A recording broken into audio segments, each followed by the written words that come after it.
한국 지지에 감사합니다. 전쟁이 끝나면 협력이 더 깊어질 것입니다.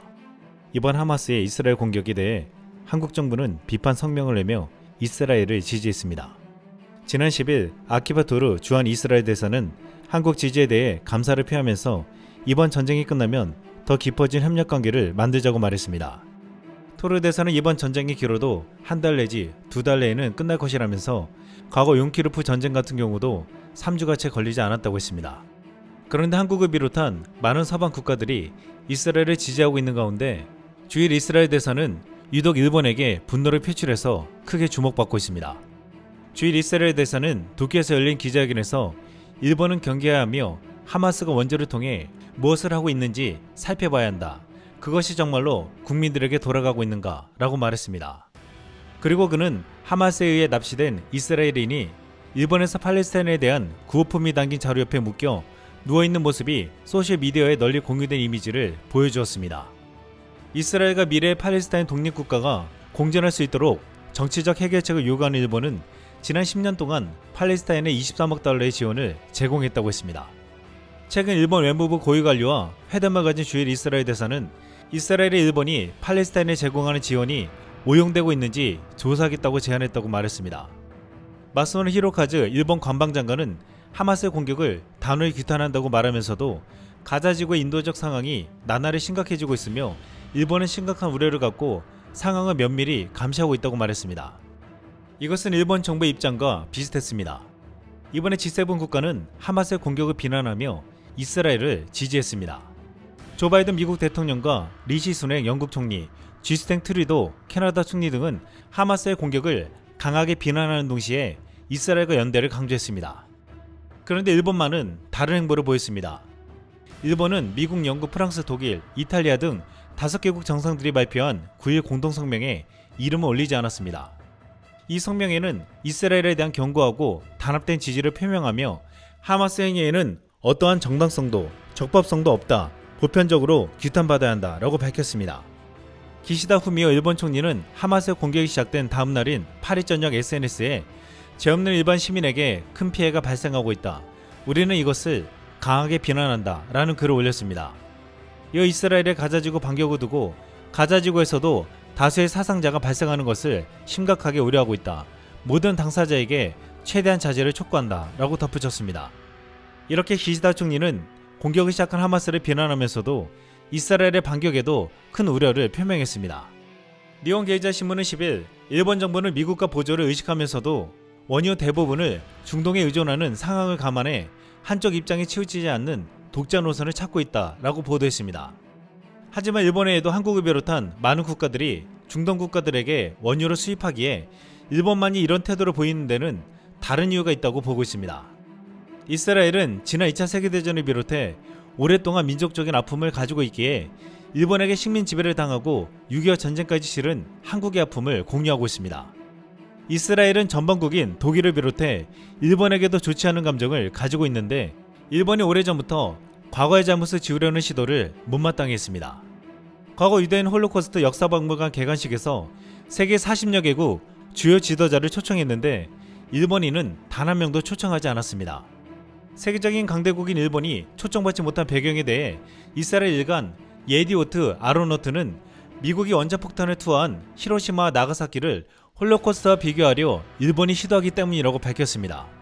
이러한 보도는 일본이 2차 대전을 일으킨 전범 국가이면서도 나가사키와 히로시마를 부각함으로써 마치 자신들이 가해자가 아닌 피해자인 양 국제사회의 이미지를 부각시키려는 것을 지적한 것이었습니다.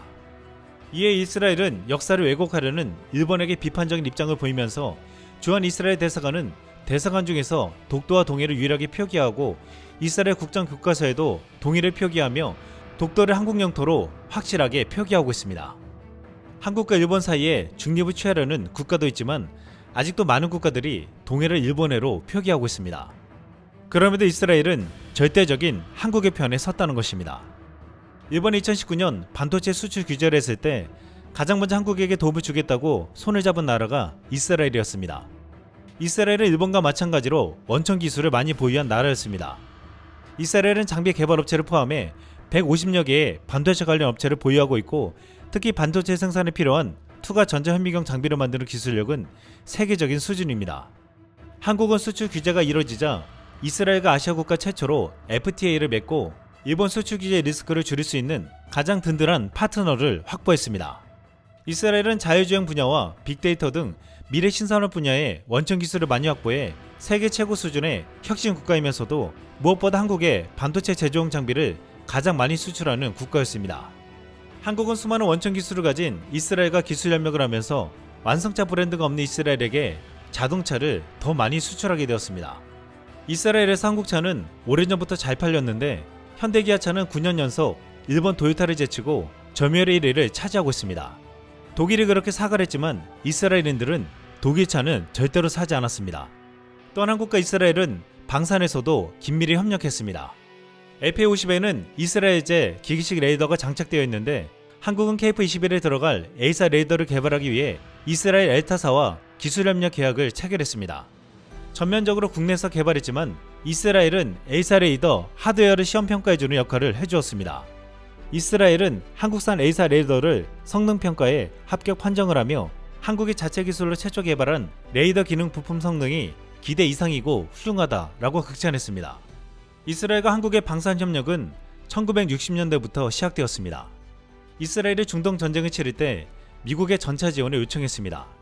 하지만 미국이 중동 국가 눈치를 보느라 지원하지 못했고 당시 한국이 신형으로 바꾸려고 보유 중이었던 셔먼 전차 약 400대를 이스라엘에 보냈다고 알려졌습니다. 이 전차는 생산이 중단된 지 20년이 지난 구형 전차로 당시 이스라엘의 부족한 부품으로 사용할 수 있게 해주었고 개조해서 실전에 투입되기도 했습니다. 결국 전차가 제시한 이스라엘에게는 엄청 큰 도움이 되었다는 것입니다.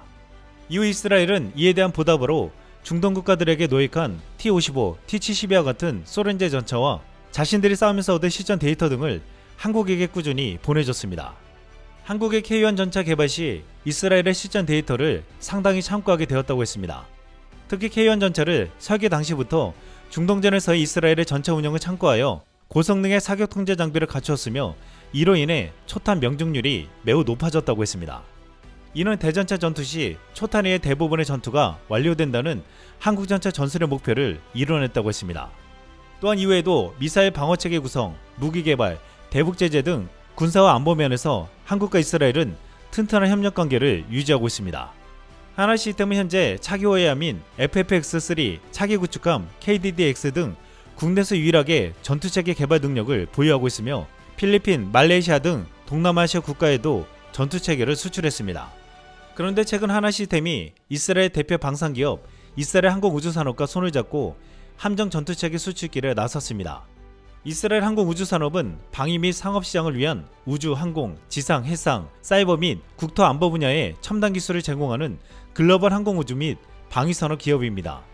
하나 시스템의 함정 전투체계 및 체계통합 기술과 이스라엘 항공우주산업의 함정 무장 및 센서 기술 등을 토대로 아시아를 비롯한 글로벌 시장 진출에 대한 협력을 본격화하겠다는 것입니다.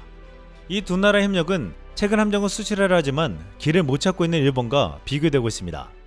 일본은 인도네시아에 호위함 8척을 수출하려 하지만 최근 인도네시아는 일본산 호위함에 관심을 끄며 또다시 무산되는 분위기입니다. 지난해 한국과 이스라엘은 로봇 분야에서도 530만 달러를 공동 투자하기로 하면서 앞으로 로봇 분야를 시작으로 자율주행차, 수소 등 양국의 전략산업 분야로 확대할 것이라고 했습니다. 최근에도 한국과 이스라엘, 양국 바이오 로봇, 스마트 모빌리티 등의 분야에서도 협력이 이뤄지며 공동 연구개발 성공 사례가 연이어 나오고 있습니다. 이번 전쟁이 끝나면 더 깊어진 협력 관계를 맺자는 이스라엘 대사의 말처럼 빨리 이번 전쟁이 큰 피해 없이 끝나고 한국과 이스라엘 협력이 더욱 힘을 받기를 기대하고 있습니다. 이상 쓸망이었습니다.